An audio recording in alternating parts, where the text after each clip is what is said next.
In a quiet village, nestled between rolling hills and whispering streams, there lived a woman whose name had been lost to the shadows of her suffering.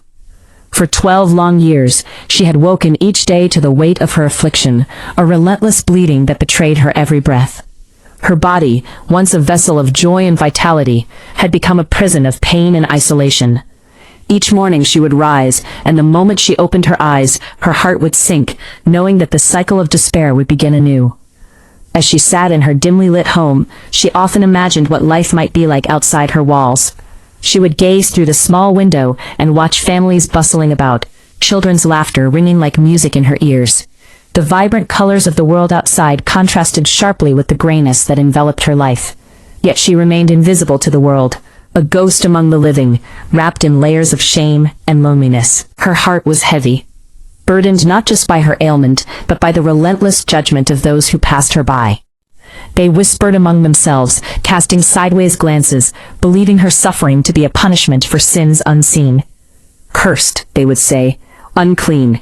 And each word pierced her soul like shards of glass, leaving her to question every prayer she had ever whispered into the silence of the night. Despite the years of disappointment, a flicker of hope remained, a tiny ember that refused to be extinguished. It whispered to her during the darkness hours, igniting a spark that told her she was still alive, still deserving of healing. Then one fateful day, news spread through the village like wildfire. Jesus of Nazareth was passing through. The healer, the miracle worker, the one who brought the broken back to life. Her heart raced at the thought. Could it be? Could this be the moment? But as quickly as hope surged, fear wrapped its icy fingers around her heart. How could she, an unclean woman, dare to enter the crowd? The law was clear, and the consequences dire. Yet the pain of 12 years loomed larger than her fear, and she made a decision that would change everything. If I can just touch the edge of his garment, I will be healed, she whispered to herself, her voice barely audible above the chaotic din of the bustling crowd. She draped a heavy cloak around her, pulling it low over her face to conceal her identity, and stepped out into the world that had long shunned her. Each step felt like a battle. Each push through the throngs of people tested her resolve.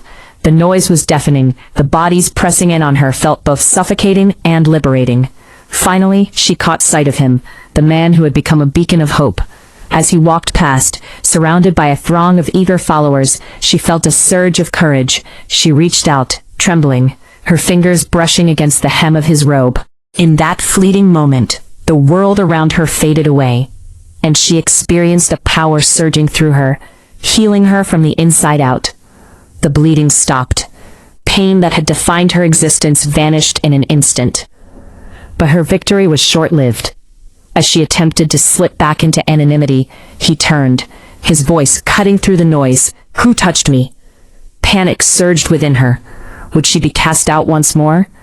Yet in her trembling, she found the strength to come forward, to confess all. Her years of suffering, her silent cries for help, the depths of her despair. As she laid bare her soul before him, she expected condemnation, but instead she was met with compassion. His eyes, full of love, pierced through her insecurities. "Daughter," he said, and in that single word he transformed her identity from one of shame to one of belonging. She was no longer an outcast, she was cherished. "Your faith has healed you," he declared, sending ripples of warmth through her being. In that moment, the 12 years of suffering melted away, and she stood renewed, not just in body but in spirit. She left the crowd not as an invisible woman, but as a beloved daughter, walking tall as the weight of her past dissolved under the bright light of hope. My beloved child, do you see yourself in her story? You too have borne burdens, faced trials that have weighed heavily upon your soul, perhaps longer than you care to remember. You may feel forgotten, lost in the shadows of your struggles, but I am here, reaching for you. Your journey may have been long and arduous, but just like her, your moment is coming. You are not alone. I see you. Every tear you've shed, every prayer you've whispered. I am orchestrating your miracle, preparing your breakthrough, even when you feel stuck in the depths of despair. Trust in the unfolding of your story, for it is not the end, but the beginning of something beautiful. In the stillness of the twilight, a voice echoed through the depths of despair, wrapping its warmth around a weary heart. I am about to give you wholeness, it whispered, like a gentle breeze rustling through autumn leaves, soothing and refreshing. The figure behind the voice, an embodiment of grace and strength, stood tall against the backdrop of a darkening sky, a silhouette against the fading light.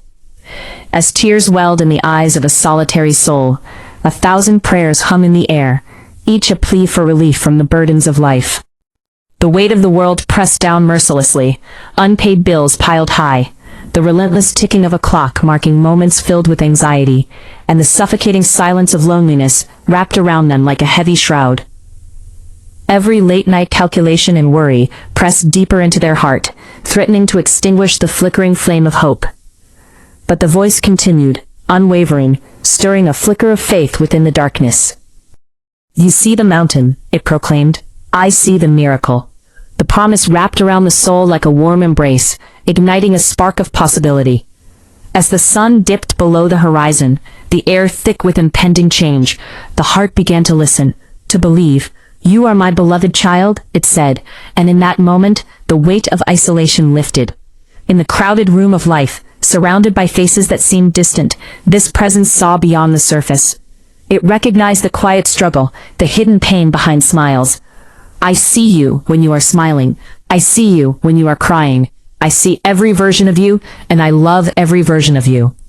The journey of the weary heart was fraught with conflict, each day a cycle of despair battling against the flickers of hope. The loved ones who had wandered away, the health issues that loomed, the fractured relationships, all felt like chains binding the spirit.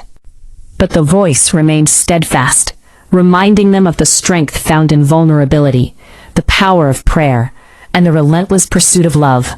"Trust my timing," it urged, as the heart began to pound with a renewed rhythm, the assurance that every tear shed was collected and treasured.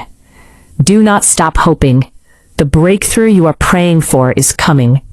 Each word wrapped around the heart like silk, softening the sharp edges of doubt and fear. Then came the call to action. The voice urged, "Stop being a passive observer of your own life. Speak your faith out loud. There is power in declaration."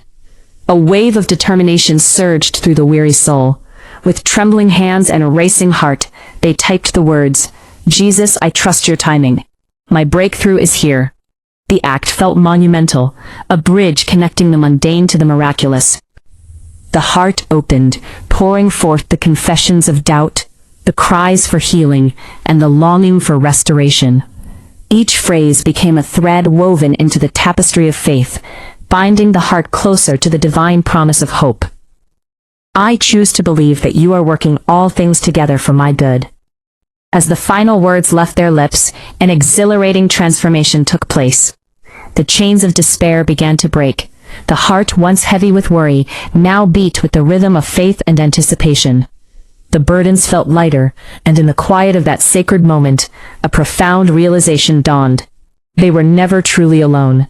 The voice, the presence, was there, guiding, loving, preparing the way. In the silence of the night, the heart stood fortified, ready to embrace the journey ahead, knowing that the impossible was now an opportunity. With renewed strength and unwavering faith, they turned towards the dawn, ready to witness the miracles that awaited just beyond the horizon. And so, the story of struggle turned into a narrative of hope and redemption, a testament to the unwavering love that calls each child home.